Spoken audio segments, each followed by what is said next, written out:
Hey everybody, it's Austin Solomon and welcome to this week's episode of the Wausau Real Estate Show. Today we're talking about top tips for preparing a home for sale and tips for maximizing the returns as you prepare the home. So as an outline here, we're talking about what you should consider when you're preparing the home for the sale. And we're also going to dive into which items are going to give you the best, the best bang for your buck. Which things should you really focus on if you're trying to maximize the sale price and maximize the returns? So as we dive in here, just as a preface, each home is going to be a little bit different. These trends and patterns really apply to like the masses, but if you're looking for more of a customized plan for preparing a home for sale, best thing to do is consult an agent, consult someone that is specialized in that area to help you out. But yeah, so let's start from the outside in. First thing, when a buyer's looking at a house, agents are looking at a home. Obviously, you have the drive up. They're going to look at the exterior of the house as they pull in and walk to the property, and that first impression is really critical. Some questions that are going to pop into their mind is, how does the lawn look? How does the driveway look? The buyer's basically going to be forming an opinion or first impression of the house. All of these exterior, how the exterior looks is going to formulate an opinion for the buyer. So like in the winter, is the driveway clear of snow? Is it safe to travel on? Are there items that are laying around the house and in the yard? Does it look neat and clean around the exterior? Does it look kind of run down? So first tip here is, as far as that exterior curb appeal, this is one thing. Oftentimes you hear declutter the interior of the house. One of the things that gets missed is decluttering the exterior of the home. So removing any toys, tidying up any, lawn chairs, grills, and even if there's like excessive lawn ornaments, landscaping ornaments, and like bird feeders, etc., you kind of just have to go through those, make sure that the landscaping is fresh, it's clean, but it's not over cluttered where it's distracting and taking away from the home. So second thing, curb appeal. Consider, again, in talking about the landscaping, does it look like neat, organized? Are there weeds in the beds? Little things that you can do like adding mulch or landscaping rock to give that home a fresh look is going to be really, really, really important and can oftentimes just help set the showing off right. Another thing too, when we walk up to the house, there's going to be a little bit of extra time spent around that front door. This is typically when the agent's opening the house and fidgeting with the lockbox.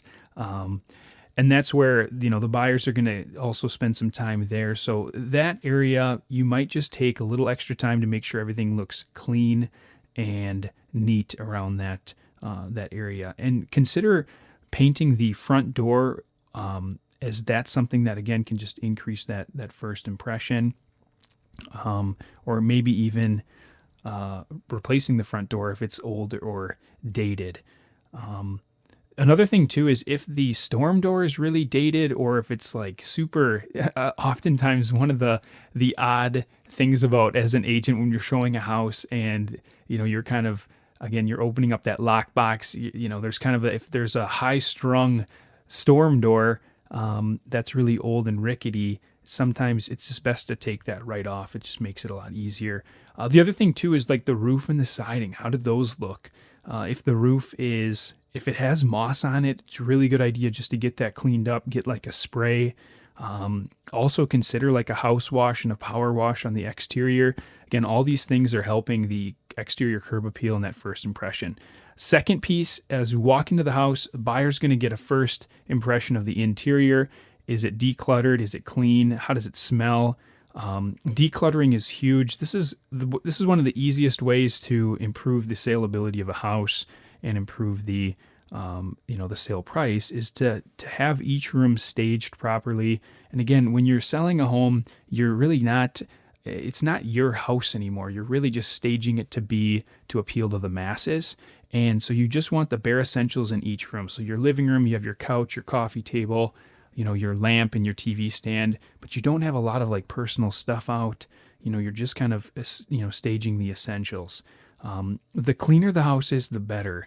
If it's clean and it feels like it's very well maintained, Obviously the buyer only has a very short period of time, 20 to 30 minutes, maybe an hour, to formulate a whole opinion on this house. And they're going to look at like how clean things are, and they're going to say like, well, if it's clean, it's probably well maintained, and that's how they formulate their opinions. So another thing would be to depersonalize, remove any personal photos and personal items throughout. Again, this is just helping the buyers focus on the home when they're looking at the house and visualizing themselves here, and not getting distracted on other things.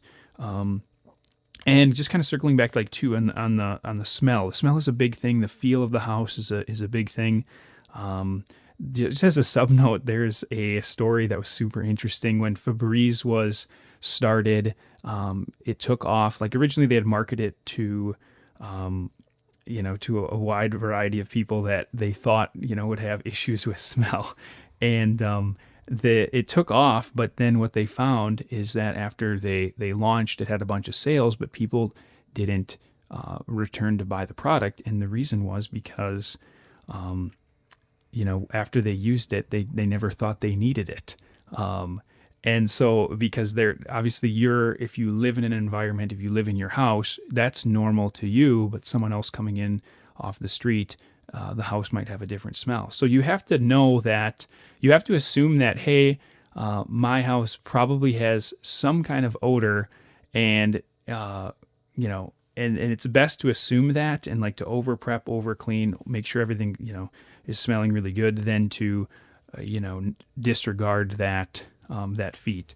And especially with pets too, like that obviously adds an extra dimension and makes it a little bit trickier to keep everything perfect. And all right, number 3 is increasing natural light throughout the house. This is huge. So cleaning the windows, opening up the blinds, making sure that all the natural light comes in. Again, when you have a lot of natural light, the home feels comfortable, it feels homey.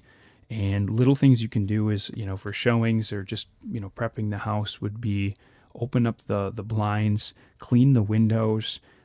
Even a small tip too, if you have like screens, if you take those off sometimes, it can just help let more natural light in.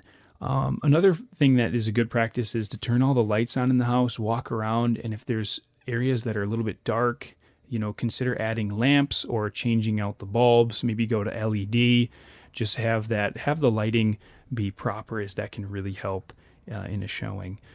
Little things like this, and this is where, when we're talking bang for your buck, obviously replacing light bulbs and adding natural lighting, taking off screens, and just making the home more presentable. It doesn't really cost much, but it can make a huge difference.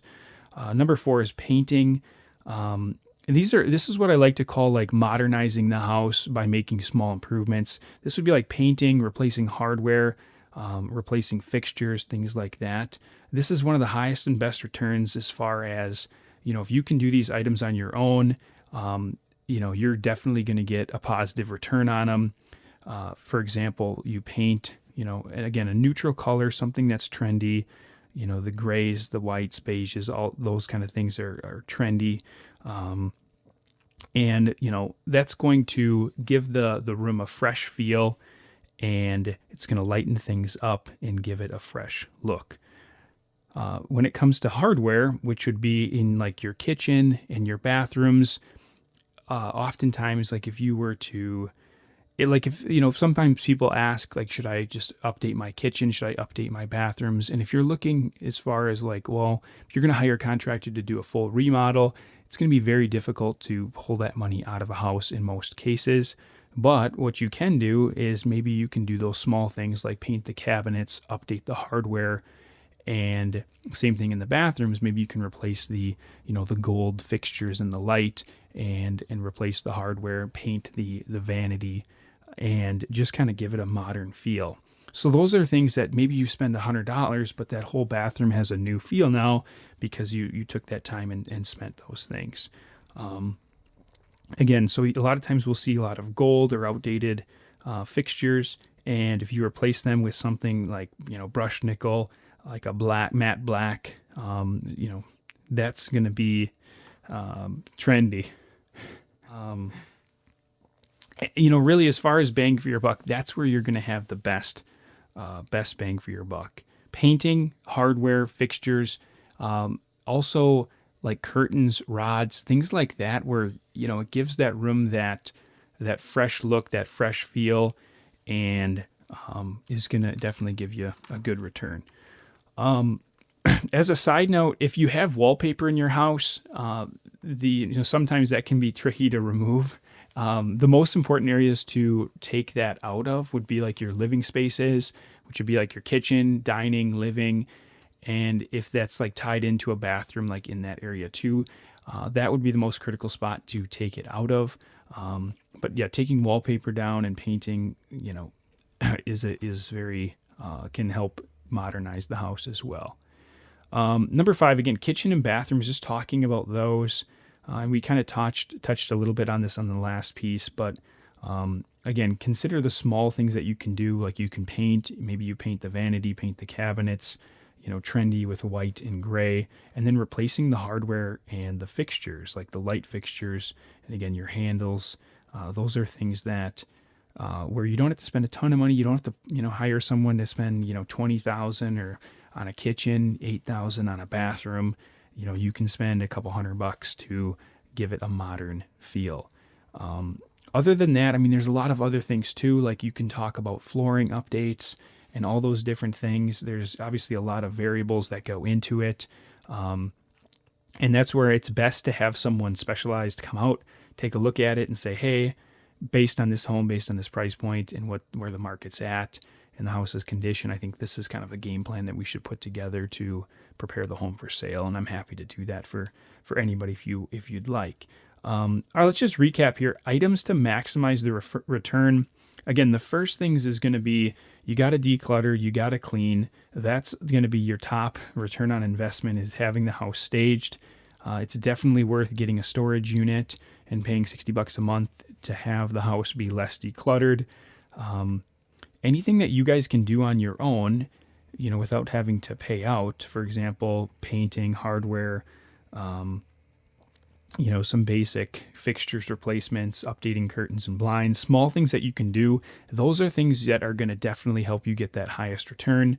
It's when you start, it's really in general, it's when you start making larger improvements or hiring contractors to do, bathrooms, kitchens, etc. You're not going to get that money back out of the house in most cases. So,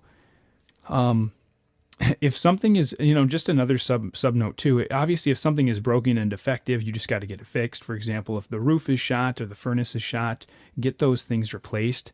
However, if they're older and they're still functional, but just not, they're just aging, that's something that you would just leave. Like if the furnace is 20 years old, but it's worked and it's been serviced, it wouldn't be worth putting a brand new furnace in for the fact of putting a brand new furnace in, because obviously it's still working, it still has some life left. Same thing with the roof. Is the roof is 20 years old, but it's contractor comes out and says, yeah, you probably got another 5 years or so on it. Again, I would just leave that. I wouldn't put a brand new roof on, because you're not going to get the value back out on it. Things that are tough to get money back out would be that, like, if it's not shot, putting the roof on or putting in a new furnace or AC, it's tough to get money back out on, as well as any like additions or extensive remodels in kitchens. That's stuff that is a little bit trickier to get the returns. And not to say that obviously some of those things you want to do, because there's more to home ownership than just the economics and buying and selling the home. Obviously, it's a place that you live and you want to customize. But we're just, for today's episode, we're really just talking about the, preparing the house for sale. You wouldn't want to go out of your way to do those things just to sell a house. So, so in summary, hopefully that helps a little bit about, hey, how do you prepare the house for sale from the exterior in? And if you're thinking about doing updates, what things would be cost effective to do to really help you get that little extra, money out without breaking the bank. So thanks for tuning into this week's episode of the show, and we'll catch you on the next one.